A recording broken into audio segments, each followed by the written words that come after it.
Hey there, folks, and welcome back to another episode of Shared Tangos, a Dota 2 podcast with Trent and Sayori. This is episode 16 or 17. It's been a long day. This is doubling as the post show for the end of the Beat Esports Invitational Dota 2 2020, the $10,000 tournament that we just saw the conclusion of, an amazing 3-day cup. And we are going to have a player interview. We've got Gunnar, Husky, and Sammyboy, 3 members of the winning squad, the 4 Zoomers, lined up for an interview with 3 people at once. Trent, how are you? And are you ready to handle 3 at once? I need the 3 Zoomers. They're not bringing the old man of monkeys in.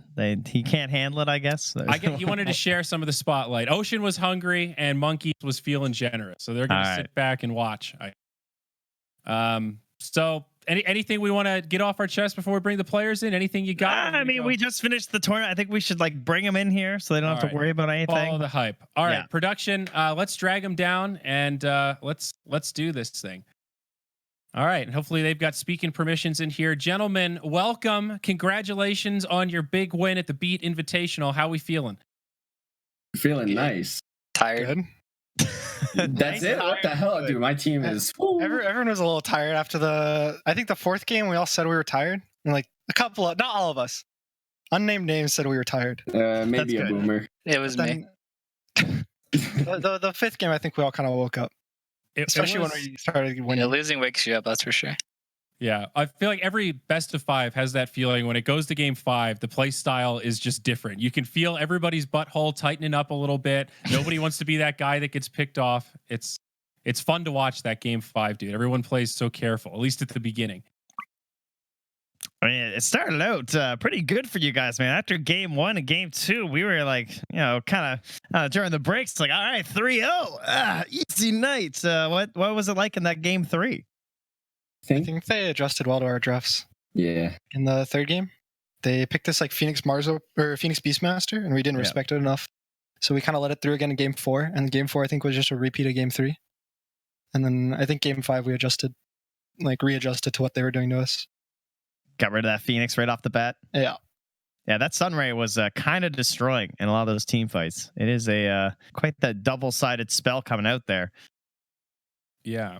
So I'm curious, Morphling, such a key tool for you guys in the first 2 games. After that, you steered away from the Morphling.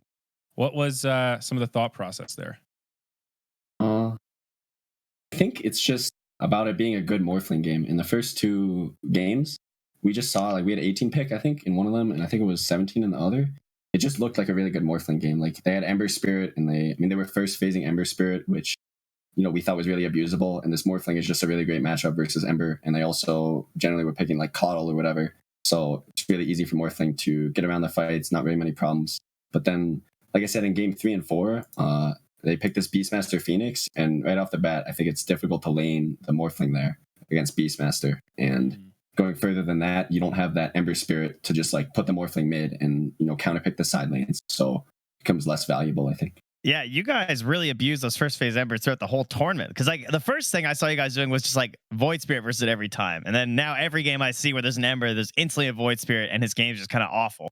And then after that, you move on to this Morphling, same thing's happening. And then we got 3 games with no Ember, which is completely unheard of in every region right now. You guys actually nuked the hero out of this series. I think that hero's bad. I mean, it's overrated. I'm an Ember. We have an Ember abuser too, actually. Yeah.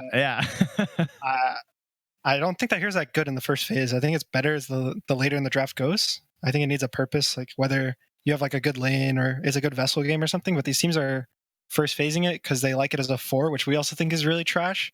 So we just think the hero in general is a little questionable early. Well, I mean, you guys had a pretty smooth run to the grand finals. Obviously, just kind of crushing your way there. What was the attitude like when you guys were so far behind in game 2? I think, if I remember correctly, I mean, we were just thinking about game 1 versus Crazy. I think we had Broodmother in a similar situation. Yeah, long 50-minute game or 60. I mean, we were feeding our brains out in the early game, and we just kept saying, all right, if we just stop feeding and take a team fight with all of our spells together, we can win every fight. These people can't fight us. But we just couldn't stop chain feeding for 30 minutes, and then we kind of got it together. We just started grouping our heroes and taking actual team fights with like good vision and, you know, pressing all their spells together at once, you know. Yeah, that was like the most consecutive spears I have seen hit on a Dude. tower in like my career of watching Mars. Yeah, Gunnar, you saved that shit so hard with that Mars play. I've never seen so much impact from a single Mars in such a short period of time. We were so worried. We were like, "Yo, guys, it's impossible to fight them unless we take a perfect fight and catch this coddle." And then a repair kit dropped from the heavens. Yeah, We were able to just repair this tier 3 bot, and I think that's when the game turned. Honestly, Yeah, it was. We took a really good fight, and then I think after that, I got really fat. I got like a rapier, and then yeah. Then the rapier came out like 41 minutes. Like, oh, all right. we also got double Prince's knife. They left a Prince's knife on the ground, and that was really good because I was just waveforming and insta I was like jungling, and I just was like right clicking the ground. And I didn't notice, and then randomly, I'm like, Sam, why'd you give me your Princess knife? Weren't you using this? And he's like, no. And we just had 2, so I guess I just left it. And I gave it to my bounty. It was really impactful actually because we actually had a way to kill this prophet. I was just like waveform hexing, and then we could kill the prophet on the side lanes, and that made the game way easier. Yeah, That's I don't hilarious. think we caught the double Princess knife. That's pretty clutch, man. That's pretty cool. So speaking of that game, that was against the Bristleback, and I'm curious about how you guys feel about Silver Edge in general now that it costs the same and they just straight up removed it, reducing healing or reducing damage or anything like that. Does it ever feel like a necessity against Bristle, or did you guys just feel confident you had the damage to deal with him without any kind of break? We didn't have any good Silver Edge builders, and then I think Yeah. Mars is really good versus Bristle because when you spear him, he looks at the direction the spear came from, so you can like force him to look a certain direction. Oh, I think the way we were talking about the fights too is we just wanted to kill their supports, and just kind of ignore this Bristle until the end of the fight, and then, you know, once this Bristle's at the end of the fight, we can just like Sunray him, or, you know, Morphling can just hit him. You know, he doesn't actually do that much damage to our heroes. It was just about kiting him around and killing their supports first. he gets scary with the Abyssal Blade. That was the point where I thought he might actually be able to kill something. Yeah, we all just we died sometimes like instantly. That was really scary, and we like would buy back. Like on the top racks, I just died. I was really worried there. Oh yeah, I remember I that. had to like buyback, Yeah, but So- I think Sam was getting like a BKB, right, or something. yeah, I think so. So I was just I buying got time. BKB, and then we were like, all right, well, Yeah. let's go. So we have to ask about this one specific mid matchup because we've heard some conflicting data, and I need some real talk here. Morphling versus Dude, Ember. I am super bad, man. I am so bad. I haven't played Morphling in like months, and then I forgot to buy in the first game. I forgot to buy a salve, and so then I was just like sitting at like 100 HP with no salve. I'm like, oh wait, I had like 6 tangos in my inventory. And I super griefed the first like 3 levels because of that. And then in the second game, I like just super griefed again. He like walked top, got a regen rune. Like it was just, I mean, I'm just like being terrible or whatever. Yeah. If that was Sumail, this Ember would be super underleveled. I'll put it like that. I was like, yo, you want me to take the morph? Because I play morph a lot. And Sam was like, it's better for the game plan if I play the morph mid. And he's like, I got this, guys. Dude, well, my takeaway from that was that I need to go start practicing 1v1s again. I'm a bit rusty. All right, that's good. That's because we were a little confused. I'm not gonna lie, because we someone was telling us like, No, I deserve the flames for that one. destroys Ember, and we were like, whew. Yeah, that's good. I think the first time we saw it picked, we didn't realize how hard Morphling was supposed to counter Ember, and then we saw it in a few games, and yeah. So, all right, well that clears it up. I appreciate the real talk there, man. That's good. No, thank God my team didn't flame me for that, or I would have started feeding. Yeah. He just one time he died. He's like, I pressed the wrong Dude, shit. in the second game, yeah, I just accidentally pressed an agi shift and just died, and I was like, oh boy. Oh yeah, I think I remember that. You kind of died like randomly outside the fight. Yeah, I was like level. No, it was in the like- lane. we were just in the Oh. lane. I was level 7. And I just agi shifted under flame guard and just exploded. Can we talk about Terrorblade a little bit? The game 4, that was Terrorblade versus Jug was the position 1 matchup. That was rough. There were so many team fights where I was just like, okay, this is going to be a big Sunder. This is going to be the Sunder, and Jug would either get the bash or get the Omni off, so you had no target. That seemed like kind of a rough game for the Terrorblade. I mean, honestly, we got to the last pick and we didn't really know what to pick. And I mean, I super don't like Terrorblade into Phoenix, but it's good versus Beastmaster, and it's generally a good matchup versus Jug. So I was like, all right, well, whatever. Like, we'll just pick Terrorblade and, you know, hope for the best, because I mean, I've been there before or whatever. and it was super not playable into this Phoenix. Like, it was just a really rough game. I think It's I should also, not have asked for Terrorblade. Sam really enjoys the hero. We played a lot around it. It's like Yeah. probably his best hero, I'd say. Yeah, probably. Well, it was just like our comfort. We wanted to just pick our comfort heroes. Mm-hmm. I think that's our draft. In general, for our drafts, we don't really like, a lot of teams have like a true captain or whatever, right? But in most of our drafts, we literally just ask the person and we're like, hey, like, what do you want to play? Like, what are you going to own on? And we just pick them whatever they want, generally. So Really? That's Yeah. interesting. That's got to be pretty rare. Most teams don't really do it like that, do they? I don't think so. But Huh. There's definitely input, but yeah, there's usually a stronger hand, I would say. Yeah. At the top there. So that explains all the brood picks, because brood players, I mean, so be real. Is Monkeys always like, guys, this is the brood game. All right. This is what percentage He says that more than you imagine. Like every game that it's not banned, he's like, yo guys, I have confidence in this brood hero. In every phase of the draft, in every game. dude, they picked like 3 counters and he's like, I still got it, guys. This is still a brood game. I got I'm this like one. not a brood player, and I'm still like, are you sure you want to brood? He's like, trust me. Let's go brood them. And we're like, okay, you're the brood player. Yeah, it's the mark of the beast, a true brood player. That's My why he's God. not a zoomer. Yeah. You guys That's gotta why he's a override boomer. that boomer. Yeah. Can't let him have any control. He shouldn't have any input, I think. You know. You just pick his Yeah, hero. the boomer Yeah. doesn't get input. That's good. Yeah. So how you guys liking this patch right now? Thoughts overall about Dota? Things have been changing like crazy, or the lack of rubber band, and then cutting the streak gold. Do you like the flow of Dota? I mean, you just won the tournament, so it feels like a patch that seems to fit your play style. Dude, I just play Clinks every game. That hero's cool. I like the new patch, like the new version, The newest, rather than yeah. like the one like 5 days ago or something with the 10% less gold. Oh yeah. I like the current patches. I really enjoy playing on it. Do This you mean definitely- like do you find like the speed is pretty good? Like Yeah, the speed's good. It's like not too fast, but you're still able to play these like Morphling Terrorblade heroes, but you can also play some like less track carries and like faster types. So I think it's kind of an open, like a lot of strategies you can do right now. Feels like it's on the upswing. We had a little bit of a dark period there where the early 5-man was maybe just a bit too strong, and now we finally nerfed all these healing items enough that Lycan can't take over at 12 minutes. Or he shouldn't, at least. Hopefully. what's the key to making Clinks work? And why isn't he position 5 yet? We did play position 5 Clinks in a tournament, actually. Oh, there you go. We were talking about it in the 5th game. We were saying that depending on, we were talking about picking like Naga Siren and just taking like 5 Clinks if it was a really good. We were Naga gonna game put or something. the DP mid versus the Quap, and then put Clinks 5 and pick Naga. But then I wanted to just play Voker, so we just picked Voker.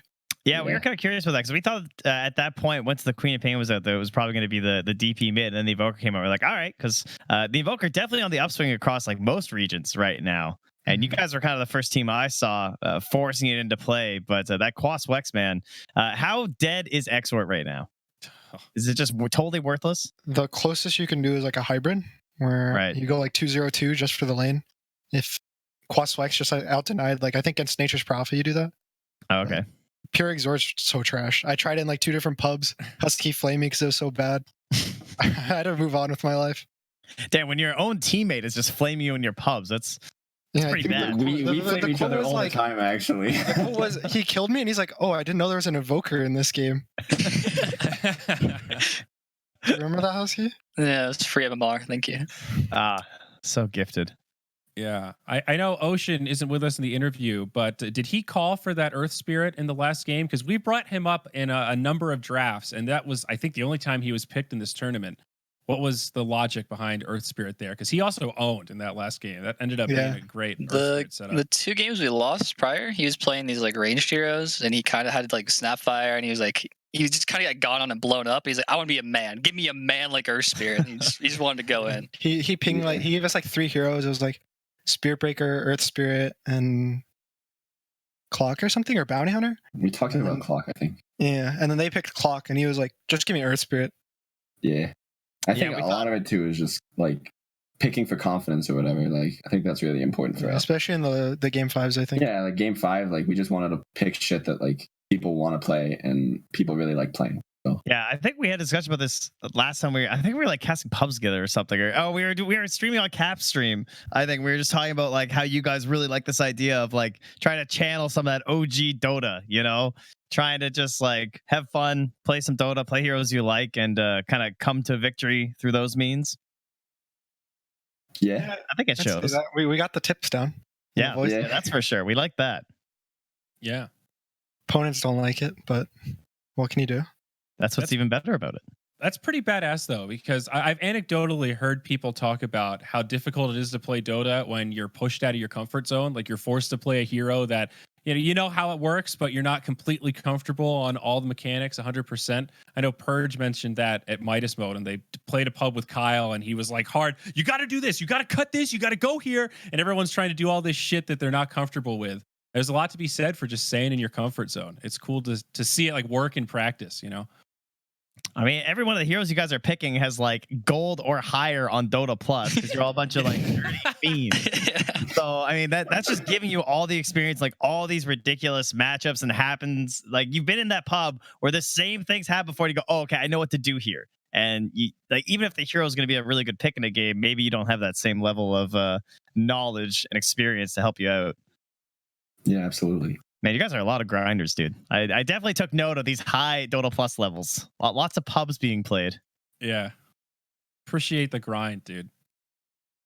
So what's next for the four Zoomers? You guys have any other events lined up? Any plans? We still have like Illusion Spring, I think, is a tournament going on right now. It's some like South American tournament mostly, I think. Dope. Play through the ping. Power to you. I mean, I don't know if the tournaments have been announced. I think we have one more tournament in May that we know we're playing in. But besides that, I mean, we're trying to play everything. Like if there are NA tournaments, we would like to play them. Okay, if we hear anything, we'll send them your way. Yeah. We're looking to play tournaments, so. Yeah, NA Dota is a little rough right now. I'm so thankful for the Beat guys for coming. It's been 3 years since they've done an event. They used to do Canada Cup for any of the boomers out there. They're a little old. Yeah, monkeys know. See? I remember. I think I did one Canada Cup. Yeah, I looked at Canada Cup season 8 and I played in it, but I was on some real like questionable team. I was like, you know. I mean, they always like. NA Dota always has this problem where you look at the amount of teams you need for events and it's never the right number. 4 isn't enough. And then you look at 8, you're like, okay, we've got like 6 teams. How do we fill these last 2 slots? And you just start putting stacks together. You know, that's part of the NA Dota pride, dude. It's the charm of North American Dota. Hell yeah. That's why, well, at least I was looking forward to this future division setup that was supposed to be the 2020-2021 circuit with the lower division. Like, you got 8 teams in NA. Okay, upper is going to be EG and some pretty fun games. What is the lower division like? 8 or 16 in NA Dota? I don't know about you guys, but I'm pretty fucking stoked to cast some of that shit. Dude, those games We can play in it. Those games So are you gonna can be play in it crazy, properly. man. I don't know. It's enough money for the lowers that, I mean, people will take that shit somewhat seriously. I've heard from people like wanting to make stacks for it and stuff. So I think it will be better than people expect. I think the consistency of like a prize pool will give people more motivation to practice, scrim, you know, stay together, whatever that is. So, you know, I mean, I wouldn't, you know, we're going to see some like Black Sheep, some Bloody 9 teams, stuff like that for sure. Bloody 9 teams. Fuck yeah, dude. It's going to be like the old days, like NEL, SCCS. NADCL, right? NADCL, yeah. Dude, I miss NEL, man. NEL is a classic, actually. It's kind of an in-house, but just with a guaranteed purpose to play and money that you know is going to show up. It's none of this GESC bullshit. This is Valve money, baby. You know, like that's all right. I'm pretty stoked. I don't know who's bidding on NA and SA. I don't know who's forking up the cash for the prize pools. I don't think the viewership for the lowers is going to be very good, but I'll be there. That's a whole different conversation. Excellent. Well, congratulations, guys. Way to go, man. You guys completely crushed this tournament. It's got to feel pretty good, I'm sure. You know, obviously you're putting in a lot of time right now, I'm sure, into all this grinding and everything. And are you feeling more confident in yourself as a team, like your ideas about Dota? Yeah, I think we kind of came in this tournament with like two goals, right? I think it was not last place, and then to prove like we could put up good games against these like good teams. So got him. Yeah, And I mean, I think, like I said, I don't really want to say too much regarding the idea of Dota, but I think we have a really solid idea of how we want to play and how we think good Dota is played, and it's just about getting the execution down. Because I think we have the whatever you want to call it, right? Knowledge or experience or whatever it is, but we came into this tourney and I think we executed a lot of games really, really like clean, and it was really, really nice to like have that practice pay off, I think.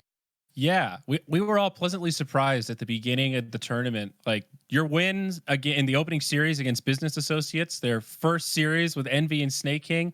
I mean, that must have been a little bit of a confidence booster, not only to win, but those were clean games. You guys just looked like people on we the same played page. The crazy ones, you mean? Yeah. Yeah, crazy. Oh yeah. Oh God, I'm so sorry. We were. Oh my God, I clicked on the wrong thing. Fuck. I'll let you go because you're like 6 hours in right now. Used.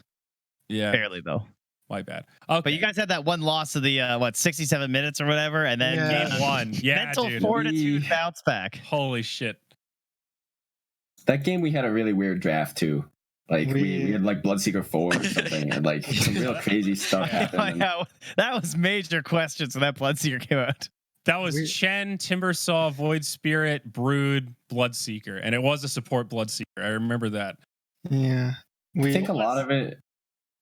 Sorry, Gunnar, you want to go? Well, I was gonna say, what was the support Bloodseeker? Because we were like, okay, well, I mean, he counters Pango, but like, is there some blood like combo that we're looking at here? We thought it was the buff. Yeah, we're like, is this just like an ogre with not an attack speed buff? Is that? I wanted to play Bloodseeker carry, I think, but we looked at the draft and we said that we wanted to just have a better mid game. Like if we just had this really high tempo timing with Brood, where Bloodseeker might not be enough, but the Bloodseeker we really needed lockdown. Like we didn't have, I think, any catch besides Void Spirit, and they had Ursa Pangolier. So we're like, all right, well, yeah. So we're like, oh, whatever. Like Bloodseeker presses Rupture, see how it goes, And honestly, I think we were supposed to win that game, but we just did some real low skill stuff at one point, if I remember. They AFK in the trees top for like 10 minutes, and then we eventually got caught on like Timber, I think. I feel like I literally said, we see these Morons in the trees. I'm going to cut the trees and fight them.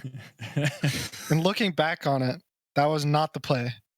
Yeah, Roach was going to spawn in like 30 seconds. Spawning. Gunnar walked in, exploded. Then I think Ocean walked in, exploded. They both bought back, and then Ocean got picked with no buyback. And then they walked into Roach and took Roach after we were like 2 racks up or something. And then the game got super unplayable because we're on some like super tempo timing that, if we give these guys an Aegis and we can't fight for 6 minutes, it means we probably lose. So yeah, and then the storm just got out of control. Right, that game gave us a lot of appreciation for late game Storm Spirit's ability to clear creeps, dude. My God, when you just sit in the well like that, it's that's so annoying. Crazy. It's hard to watch. Their other like 60-minute game. Yeah, they did. I think they had a storm and he was just zipping. What a fun hero. Holy shit, you're right. Yeah, that was the 75-minute game 2 against Business Associates in the lower bracket. They also held because of the storm, and that was the Rapier DK game.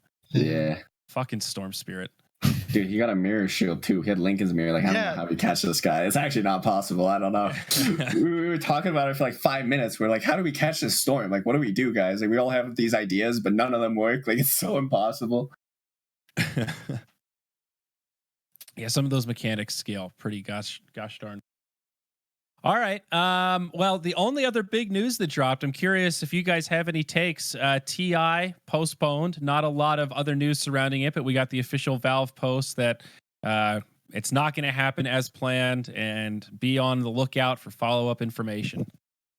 Bummer, but expected, I think. I mean, I wasn't too surprised. I think at this point, we were all just waiting for this announcement. I don't more know. time to practice. Yeah, more time to practice, I guess. There you go. Yeah. I mean, immediately we thought something's going to pop up. Like, this is 6 weeks that are usually off the calendar, sacrosanct for boot camp and TI and travel and all that. Now it's just totally open. So who's going to fill the void? Yeah, it'll be interesting to see. Hopefully, I mean, I don't know the logistics of when lands are possible, but hopefully there's at least one NA land that would be nice to go to. Sometime after this all settles down. We would like to go to lands, so I think it'd be fucking hard. Poor LA, man. Poor I feel LA. bad for yourself. yeah, who knows though? Maybe regional lands will be the first thing to open back up, depending on how the travel stuff goes. Maybe that could maybe force an NA LAN to happen for you guys, because yeah, it is indeed more time, right? Like maybe you wouldn't have been ready for TI so soon. Maybe this extra time can help the team get to where it needs to be. Yeah. But I'm sure the vision continuing towards those leagues has got to be a nice goal for you guys. And you know, if you can get in that top league, you're gonna get the same amount of screen time as teams like EG. So sponsors out there who are listening. Yeah, hopefully get someone to sponsor us, please. Thank you. Yeah, there you go. This is going to be the renaissance for NA Dota. I can feel it, dude. All that fat investor money is going to come in. Fortnite's going to crumble. All these rich people are going to realize that Dota is the future. Yeah, I heard Cloud9's open, so give them a call. I don't know. They might be a little scarred after the last one. Oh, God. That one hurt inside a little bit. It's just like you see these orgs in NA, they're trying. You know, J Storm was there, and they just kind of slowly went, this isn't smart. We're not making money. We're not winning games. Yeah, like especially from the org. Even if they were winning games, does that really change the equation for the sponsor? Like for the org, is J Storm going to start selling sponsors? I Why think it's aren't they about leveraging J Lin? It's about having fans or whatever, like having, you know, like actual. Yeah. I mean, actual fans or whatever. I mean, not to like shit on J Storm, but I don't really know very many people that were like, yeah, I'm a J Storm fan, right? It's like everyone's just an EG fan pretty much. And about, we like, got some Chaos fans too, but yeah. Yeah, dude, I want the green wall back. That was wild. Those guys were crazy. I loved all those green wall guys watching every Optic game screaming about Dota when they had no idea what the hell was going on. Those guys were dedicated. It's like I get a little jelly every time we cast C and see the TNC fans in action. They're so angry and eager and excited and just they're so intense. And I don't get that in North America nearly as much, unfortunately. It's okay, man. We're gonna make our way there. We need like an East Coast versus West Coast rivalry. Oh, you know? Which side's EG on? Ooh. Well, who knows? Ooh. Europe, I guess. that's true.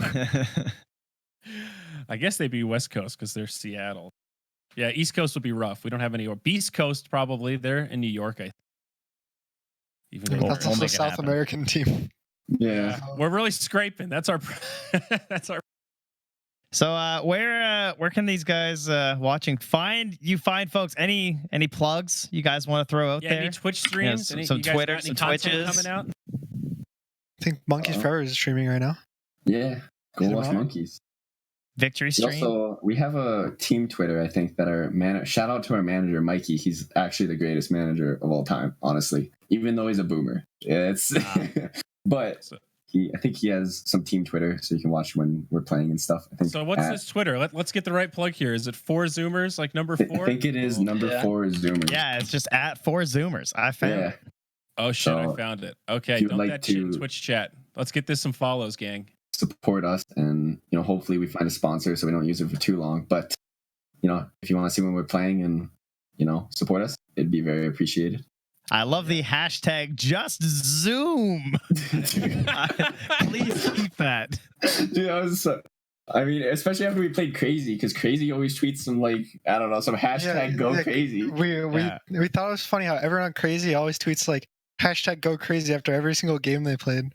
So we wanted to join the clique, Yeah. Hashtag Zoom it. That's pretty good too. Yeah, Well we had done, the Sammy. hashtag All right. don't boom it too. That one's nice. Oh man. Damn. Okay, Yo, you guys already are on slaying the social media game. This is a value follow right here. Wow, man, these tweets are dope for your manager. What a series! But the Zoomers with their vegan sidekick are able to take game 3. Dude, Mikey's so good. Actually, it's a nice Twitter for him. It's a good. People follow. are also wondering about our logo. It's because it's monkeys. He's like a vegan or a vegetarian. I don't know which one he is. It doesn't matter which one he but we is. call him vegan. We call him a vegan. So it's we're cooking a turkey to make fun of him. And since our team's 4 Zoomers and a vegan is the completed title, we're poking a little fun because he's the outsider of the team. I like this. Okay, this is like our American version of the 4 anchors and the sea captain. We got 4 Zoomers and a vegan. Yeah. I like this. America, it really is a hipster paradise. This is perfect.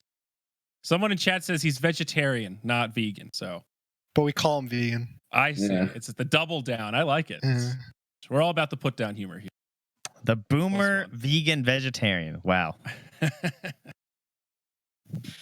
Well, Fantastic. congratulations, guys. I think we can free you now. Yeah, thank you so much. Appreciate you guys hanging out with us again. Wait, Congratulations. One Yeah, sec. what do you got? I think Sam wanted to talk about the charity. Oh yeah, shows. is there a charity? Oh, yes. Sure. Oh yeah. So So- real quick to update everybody, it was a $10,000 prize pool, and then $2,500 going to a charity of the choice of the winners. So we're gonna get the big reveal here.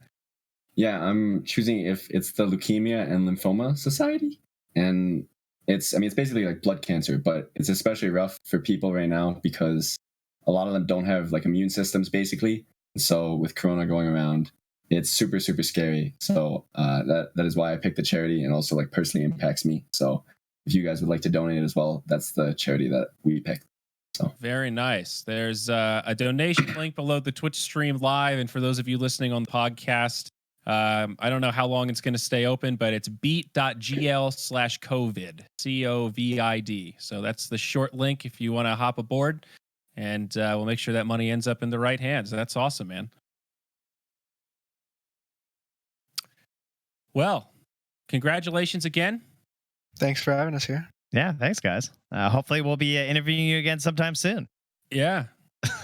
We'll wait for a Hopefully- follow-up on the TI announcement when you guys qualify. We're getting another fucking interview. So, Yeah, Dude, look forward to it. Zyra, we need to go to the DMX concert too. dude, I'm ready. I can't believe I wasn't invited. To my anecdote, I had no idea that Sammyboy was going to be down to go see some X with me. So we'll just leave slacks in the dust. We'll pack up Yeah. Volkswagen, and we'll go listen to the Rough Riders. We got the Colorado crew hit up a DMX concert. It'd be nice.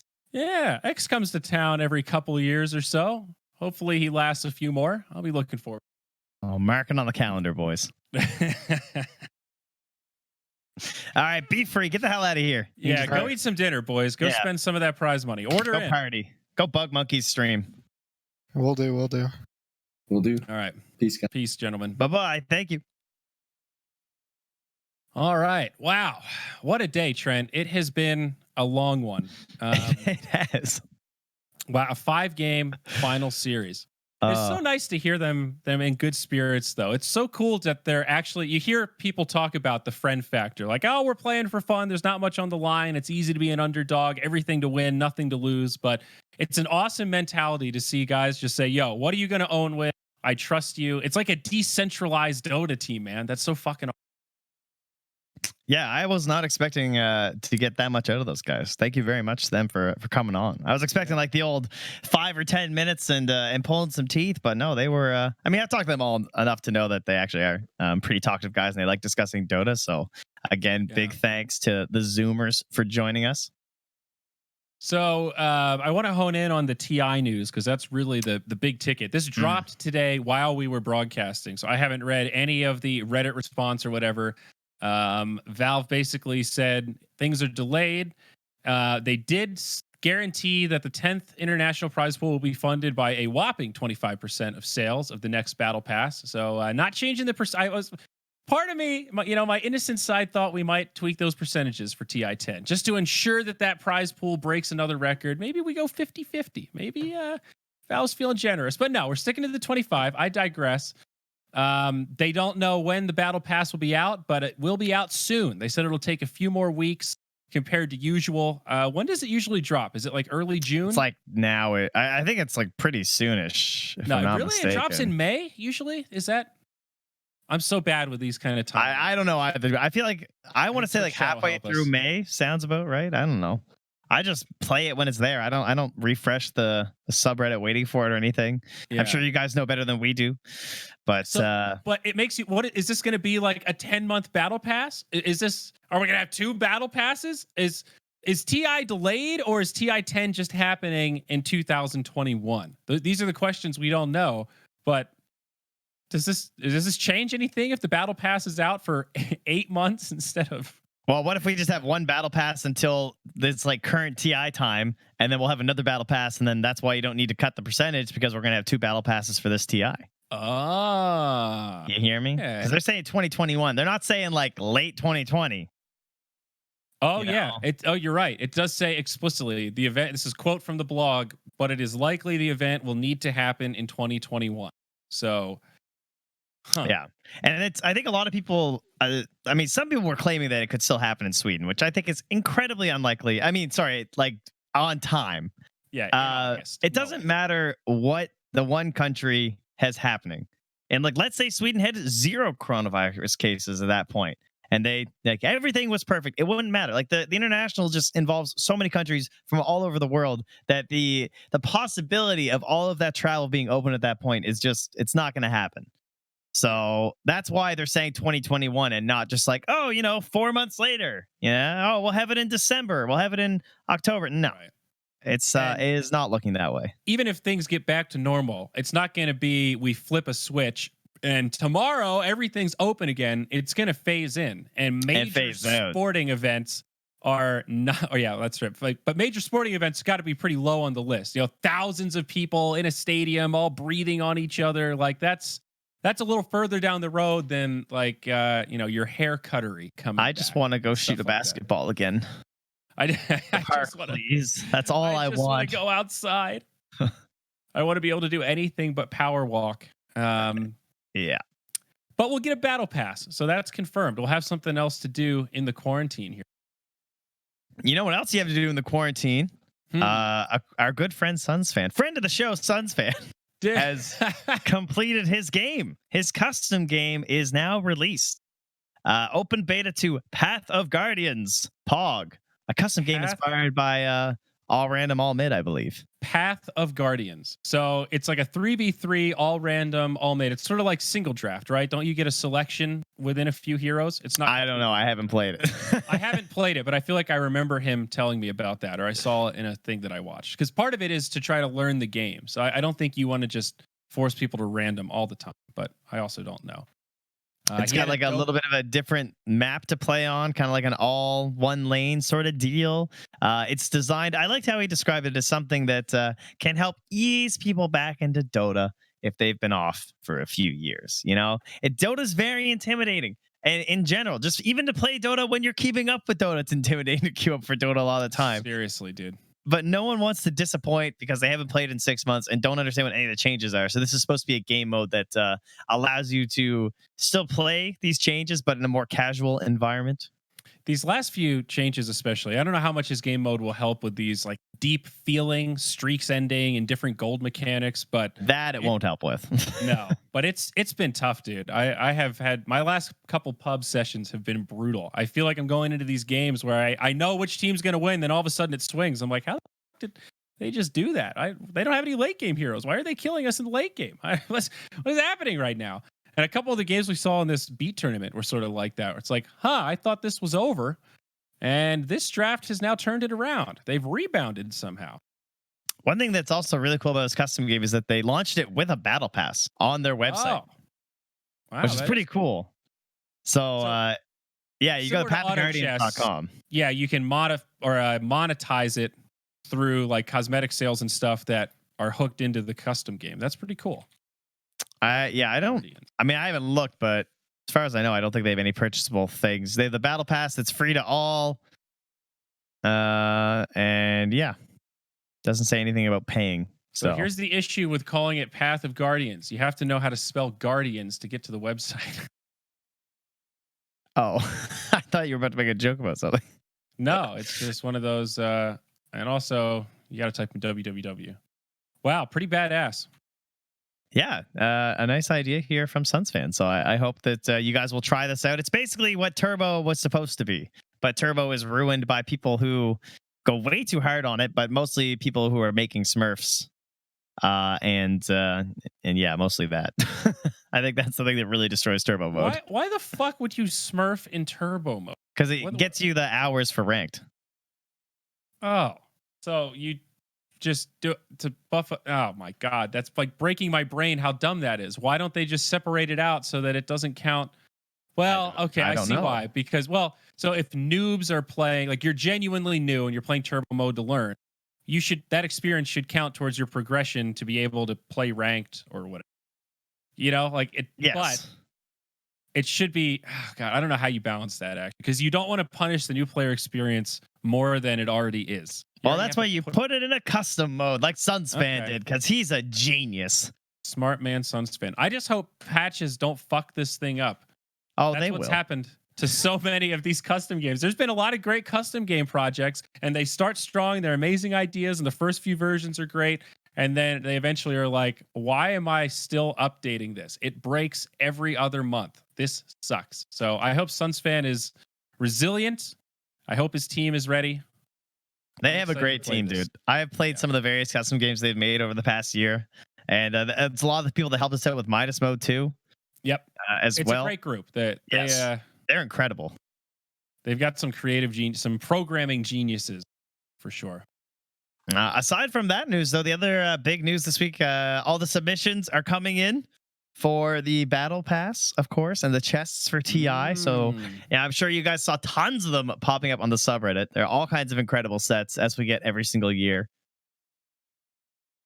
Always look forward to checking those out. My favorite one was the tiny one, the one that gave him like the bone top. Oh, dude, I would buy that set so fast. I need to check them out. This is always an exciting time of the year, though. Workshop artists, dreams are smashed. And I know they're trying to make that sweet cash, dude. All the talent know that their money's gone already, but there's still hope for these guys, you know. Yeah, it's so incredible. Like getting an item in the game is just this recurring revenue. I don't think the average person that is into Dota realizes how much money some of the early creators made off of Dota cosmetics. It is bananas, dude. Like we still get some residual payments to Moonduck for the Captain's Draft 3 bundle, the Jug Sword or whatever it is. Maybe that was Captain's Draft 2. Whatever the fuck we sold in that bundle, we're still selling them, dude. We still get a couple $100 a month or whatever it is. That event happened like 5 years ago. Man, I'm sure some of those artists are very much enjoying Valve, and I'm sure Valve enjoys it more because they take a bigger cut of all. Yeah, exactly. Right. If the artists are winning, Valve is winning even more. But I don't know. I have mixed feelings. It's a brutal life, but at the same time, you know what you're signing up for. I have limited sympathy for I put all this time into making this. It's like, yeah, but you knew that. You knew it wasn't guaranteed to get into the game. It sucks, but you know, you have some awareness of what you're signing up for. Well, with the cancellation of everything in life, with COVID and whatnot, the online leagues are indeed popping off right now. I'm sure you guys have been tuning into WePlay, Pushka League. It's been very good. They kind of did Division 2 where they had their little match fixing drama, apparently for Cyber Tractor. Those guys got suspended. Yeah, but yeah, the Division 1 looking pretty solid so far. I think. What are they doing right now? They're currently, I'm not sure where we are. I think they're in the group stage of the Division 1 is the current status of that. So yeah, we're about halfway through the group stage. It looks like they still got 6 more days of group stage. So it's a very long tournament. The grand finals aren't until May 12th. So Jesus. so lots of Dota left to play. Okay. Navi's killing it. They're 4-1. Was casting their games today. They beat First Pro. Because we've been casting, I actually haven't watched much of this. Is this, they have some in studio casters like before, like Killer Pigeon and all those guys are still there in Ukraine? Yes, I'm not sure what the deal is. I don't know if they're like stuck or if they like chose some of them. It sounds like a combination because I follow Killer Pigeon on Instagram and he posted about how WePlay like hooked him up with housing and they sort of came to an arrangement knowing, all right, you're going to come to this event. There is a lockdown. I'm sure WePlay was aware that they might not be able to easily find transport / get back into their home countries. So I gotta guess that they came up with some deal of like, yo, do you guys just want to stay here and we'll sort of sponsor your activities and you can be our on-call studio casters. It's a great boon for WePlay because they don't have foreigners staying in Ukraine that often for long periods. So I mean, it's a little bit of money out of pocket, but as Kyle's been in Ukraine this whole time, right? Am I crazy? Yeah, Kyle's been there. T Governor's been there. This hairy freak fella. I think he's from there, if I'm not mistaken. He's Serbian on this map, on his flag, but maybe he lives in Ukraine. I think I vanished on the camera there, guys. Not sure what happened there. I'm still here, but something happened with our production friends. They went AFK and then it broke. Bye, Trent, indeed. Okay. But I'm still here, so you can just look at the black face and of this just complete square blocking that. Mm-hmm. Sorry, everyone. So, but all y'all been casting remotely. All right, that's pretty cool. Let's still get a little studio production. I guess hats off to the boys that are willing to work in person, share microphones with one another. Yeah, Lizard's there too. They're yeah. I mean, in one sense, they're kind of quarantined. You know what I mean? Like, Yeah. I don't think they're getting a lot of exposure to anyone else. So I'm not too concerned about the social distancing or anything of the panel. I don't think that's a real concern that we need to have. Fair enough. I would say I'm glad I'm not stuck in Ukraine. Well, just not stuck anywhere. Obviously, doesn't matter where it is. I just don't want to be stuck away from home. Like, I think Banks has a son that he like can't even see right now. Oh yeah, Banks is there too. Oh yeah, with the family, that's pretty rough. I mean, this is of all the times a year, it's probably pretty nice in Ukraine. I bet they're having some nice spring days. The sun's coming out. It's been a long winter. Yeah, I don't know what their restrictions are like either in that area. I don't know what it's like in terms of quarantine. It was starting to loosen up a little bit. It's getting weird in America, dude. So, like, Georgia's reopening. Yeah, I saw there were states that were peaking in cases and reopening. Yeah, dude. It's genius. It's happening. So, I mean, Elon Musk said it's fine, so I guess you guys are good. Yeah, I mean, there is some tipping point where like things do get worse, keeping people locked inside. That is one thing I fear for. The longer you keep people locked inside and without a sense of purpose, that's the big thing. That is the one pro argument of like work does give people a sense of accomplishment. And we're both lucky that we have casting and various other work. And even like you have young kids. So just existing is a sense of accomplishment. But for people that don't have that, like let's say you don't play video games. You know, you're going on day 40 of quarantine. You've watched everything on Netflix.